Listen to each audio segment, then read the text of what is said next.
Mufti Batavia Utsman bin Yahya sudah ditegur oleh Syekh Nawawi Banten dan Syekh Junaid Batawi. Ini ada. Ketika dapat teguran dari Syekh Nawawi melalui kiriman surat dari Mekah oleh Syekh Nawawi dan Syekh Junaid Batawi, ketar-ketir Mufti Batavia, nervous dia.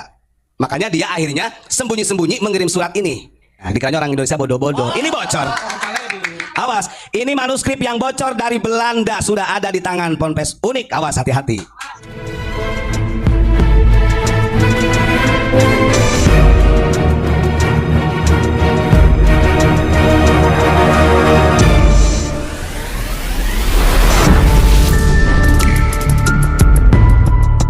Bismillahirrahmanirrahim.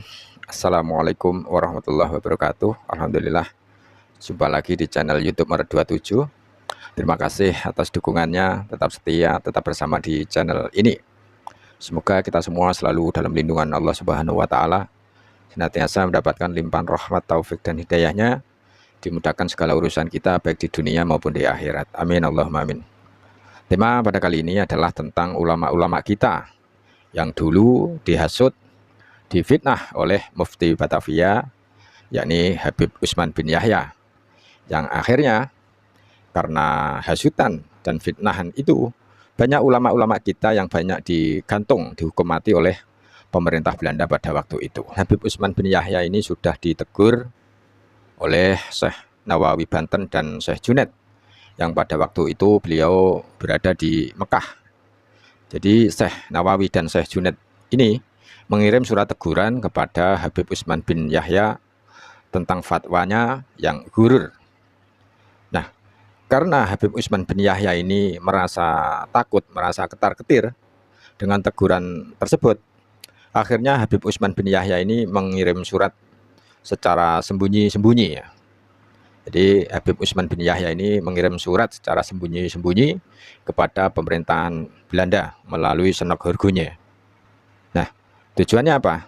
Tujuannya agar pemerintah Belanda ini tidak segan-segan untuk melawan ulama-ulama Nusantara dengan mengatakan sesungguhnya Torekoh yang menyebar di Nusantara ini adalah sesat. Betawi 30 Agustus 1886. Alhamdulillah wahdah mukadimahnya tuh ya. Ini ditulis pada tanggal 30 Agustus tahun 1886. Ini sebelum terjadi geger Cilegon. Karena geger Cilegon 1888. Amma ba'du. Fasadara hadzal kitabu min baladi Betawi fal mujibu lidzalika anna ashabil kiram al hawaij fatadris akhbaroni bi annakum ittala'tum wa nadartum tashihas sadiri min Syekh Nawawi Bantan wa Syekh Junaid Betawi al muqimaini fi Makkah ala risalatil musammatin nasihatil aniqah. Thumma inni ajabtu al-an irsalah hadir risalah aidan al-musamma al-wathiqah al-wafiyah a'raduha ilaikum litangzuruha fal maqsudu min tasnifiha wa kadzalika allati qablaha huwa i'lam wa i'lan. Nah, kata si Mufti, si Utsman, sekarang semakin kelihatan dalam surat ini. Utsman ngomong gini, surat ini saya tunjukkan kepada pemerintahan Belanda, ini adalah karena banyak hal yang sangat urgen, kata dia, banyak hal yang sangat urgen. Setelah ada dua ulama yang berada di Mekah yang bernama Syekh Nawawi Banten dengan Syekh Junaid yang mengkritik dari kitabnya Utsman bin Yahya, dari fatwanya yang mengatakan gurur, itu langsung ditegur sama Syekh Nawawi sama Syekh Junaid. Iya, di dalam kitab Al-Aniqah. Nah terus kata dia, summa ini ajabatu al-an irsalah hadir risalah aidon. Nah saya ini sengaja membuat surat ini saya berikan kepada pemerintahan Belanda melalui Senok ya. Fal maksud min tasnifiha wa kadzalika allati qablahu wa i'lan bi anna tariqatal lati fashat fi hadzal zamani wa 'allamaha al-masyayikh lil juhali fahiya laisa 'ala shawab. Maka pantas ini nanti rentetannya dengan Habib Lutfi. Dia memberitahukan begini kepada pemerintah Belanda, dia tersembunyi karena dia takut, nervous sebenarnya ditegur sama Syekh Nawawi sama Syekh Junaid. Saya ingin memberitahukan kepada pemerintah Belanda, artinya biar gak segan-segan untuk melawan ulama-ulama. Kata Mufti Batavia, sesungguhnya Thariqah yang menyebar di Indonesia ini melalui guru-guru yang diajarkan kepada orang-orang yang bodoh, fahiya laisa 'ala shawab. Itu sesat, tidak benar. Tuh kan? Sementara yang mempelopori untuk geger Cilegon, perlawanan melawan pemerintahan Belanda itu dari Syekh Abdul Karim yang ada di situ sanadnya. Syekh Abdul Karim Banten, karena dia sebagai khalifah pertama dari Ahmad Khatib. Makanya banyak ulama-ulama Thariqah kita yang dibunuh. Terus kemudian bal rubama ya'ulu amruha ila mafasidi diniyatin wa dunyatin bisababi faqdani syurutiha. Kata Mufti Batavia, kenapa Thariqah yang menyebar di Indonesia ini tidak ada benarnya, artinya sesat? Dia menyampaikan Bahkan torikoh yang dibawa oleh ulama-ulama, guru-guru torikoh yang ada di Nusantara, karena waktu itu dipimpin oleh Abdul Karim, itu sangat berpotensi merusak agama dan dunia menurut Mufti Batavia. Itu disampaikan kepada pemerintah Belanda. Nah, dengerin siapa tuh yang masih membela dah. Bahkan hebatnya lagi, ma'anni talataftu fi hadhihi risalati fi akhiriha li haitsu lam adhkur ahadan bi aini li ajli salamati minal fitnati min masyayikh tariqati. Dan Utsman bin Yahya ini membuat surat ini kepada pemerintah Belanda, dia sembunyi-sembunyi, satu pun gak ada yang tahu, kata dia. Tujuannya agar selamat dari fitnahnya syekh-syekh tariqah yang ada di Banten. Artinya Gus, mereka sudah musuhi juga ke ulama tariqah. Jelas. Nah, dengerin tuh siapa tuh yang masih bela ya. Tujuannya itu katanya biar selamat dari fitnah dari guru-guru tariqah. Nah, fa antum idza ra'aitum hadhihi risalata fatabayyana lakum anna fiha irsyadun nas ilal haq wa ila adami du'awil farighah wa li ajli salamati minal mafasidi fal matlubu min janabikum an tusahhihu 'alaiha wa an tadhkuru ma fiha min irsyadin nas likai salimu minal mafasidi wa an tadhkuru ismi inda arbabid daulati walanda fi Eropa wa fi Betawi li haitsu anna katsiran minal masyayikh tariqati wa ghairihim minal hasidin. Bahkan torekoh yang dibawa ulama-ulama di Nusantara ini itu berpotensi merusak agama dan dunia. Ini menurut Utsman bin Yahya yang disampaikan Utsman bin Yahya kepada Belanda. Artinya jelas ya, ini Utsman bin Yahya ini memusuhi ulama-ulama torekoh di Indonesia. Makanya ulama-ulama kita itu dianggap pemberontak oleh Utsman bin Yahya dan akhirnya banyak yang dibunuh. Dan inilah bukti bahwa Utsman bin Yahya ini minta perlindungan Belanda, minta untuk di-backingi supaya tetap tinggal di Batavia. Dan lucunya surat dari Utsman bin Yahya ini agar cepat dibalas tetapi menggunakan bahasa Arab dan bahasa Perancis. Ini tujuannya agar bangsa pribumi ini tidak paham isi suratnya. Nah, terus kemudian dalam suratnya itu Mufti Batavia menyampaikan kepada pemerintah Belanda, maka lihatlah, ketika kalian pemerintah Belanda membaca surat ini adalah suatu penjelasan untuk Anda semua. Gitu kan? Bahkan dia mengatakan wali ajli salamati minal mafasid, supaya pemerintah Belanda ini tetap kokoh, tidak hancur.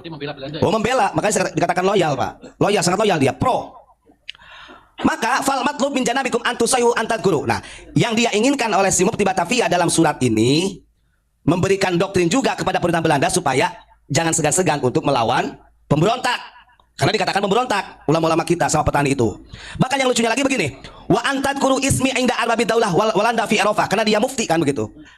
Dan setiap negara yang dikuasai, yang dijajah oleh Belanda, mau di Betawi Indonesia ataupun di Eropa, sampaikan bahwa fatwa ini dariku, suruh mencatat namaku, kata Mufti Batavia. Pokoknya yang di bawah jajahan Belanda, mau di Eropa di mana itu harus disampaikan, karena dia berkuasa sebagai mufti. Tujuannya apa? Kata dia kan, likai salimu minal mafasidi wa tadhkuru ismi inda albabi daulati walanda fi Eropa fi Batawi li haitsu anna katsiran minal masyayikh tariqati wa ghairihim minal hasidin. Dia menyampaikan karena ulama-ulama tariqah yang mempelopori untuk melawan pemerintah yang sah, kata mufti, itu orang-orang hasud, orang iri dengki. Dia menyatakan, meminta kepada pemerintah Belanda ini suruh disebarkan kepada setiap pemerintah Belanda yang menjajah di beberapa negara, dan itu catatannya harus memakai catatan Utsman bin Yahya. Itu catatannya, Gus. Nah, dia ini kenapa nulis begini? Yuridu na'asiyah ila halaki, katanya gitu. Karena kalau tidak dilawan, kata si mufti ini, kalau nggak dilawan, mereka ulama-ulama tariqah itu katanya sangat ingin memusnahkan saya di Nusantara, gitu kan? Asli dia udah nervous, takut, Pak. Udah ketakutan minta perlindungan sama Belanda. Kita buktikan nih bahwa dia meminta perlindungan ke Belanda begini kalimatnya di 3 baris terakhir. Walaula adulal walanda fi ardi Jawi wa ghairiha lamastaqarrari al iqamatu bi Betawi. Kata Mufti Batavia ketika mengirim surat ke pemerintahan Belanda begini, karena kalau bukan karena kedaulatan, kebijakan, kekuatan dari pemerintahan Belanda, lamastaqarrari al iqamatu bi Betawi. Gak mungkin saya bisa menjadi penduduk Betawi. Gak mungkin saya bisa tinggal di Betawi. Gitu. Jadi dia meminta keadilan Belanda ini untuk membackingi. Karena dia sudah takut ditegur Syekh Nawawi, ditegur Syekh Junaid. Ini orang gak punya malu ini sebenarnya. Nah gitu kan. Makanya dia ada kalimat begitu, meminta perlindungan dari Belanda sebagai backing supaya dia tetap tinggal di Betawi. Nyata sampai sekarang para habaib Alawi masih ada di Indonesia. Siapa berarti? Dasar daripada Belanda. Yang lucunya lagi di bawahnya nih, dengerin. Karena takut ketahuan dia. Hadza ma ukhbirukum wa arju min janabikum jawab kitabi bil arabiyati, katanya Pak. Mau ngapusi. Jadi dia itu si Utsman bin Yahya ngirim surat. Terakhirnya saya mohon dengan sangat secepatnya harus dibalas surat ini kepada pemuda Belanda, tapi menggunakan bahasa Arab katanya. Kebaca sih ya, kebaca sama kita, beleguk sih ya. Kita orang bodoh. Watas hiha hadri salabil afrenjia, atau menggunakan dengan bahasa Perancis katanya. Dikiranya orang Indonesia bodoh-bodoh. Ini bocor. Awas, ini manuskrip yang bocor dari Belanda sudah ada di tangan Ponpes Unik. Awas, hati-hati. Akhirnya setelah adanya surat dari Utsman bin Yahya kepada Belanda ini yang secara sembunyi-sembunyi, akhirnya terjadilah geger Cilegon. Ya, ini ada 204 orang yang ditangkap dari para petani dan ulama. Di antaranya 94 orang yang kemudian dilepas, 89 orang dihukum kerja paksa secara selama 25 sampai 20 tahun, dan 11 orang ini dihukum mati. Ini kalau tidak ada fatwa dari Mufti Batavia, ini tidak akan terjadi. Nah, kalau masih ada yang membela Utsman bin Yahya, yang menganggap Utsman bin Yahya ini pahlawan yang berjasa untuk bangsa Indonesia, itu perlu dipertanyakan apakah otak dan pikirannya waras. Itu ya. Sudah jelas-jelas Utsman bin Yahya ini pengkhianat yang berpihak kepada pemerintah Belanda, kok masih dianggap pahlawan, kok masih dianggap orang yang berjasa di Nusantara ini. Otaknya di mana? Apa masih waras?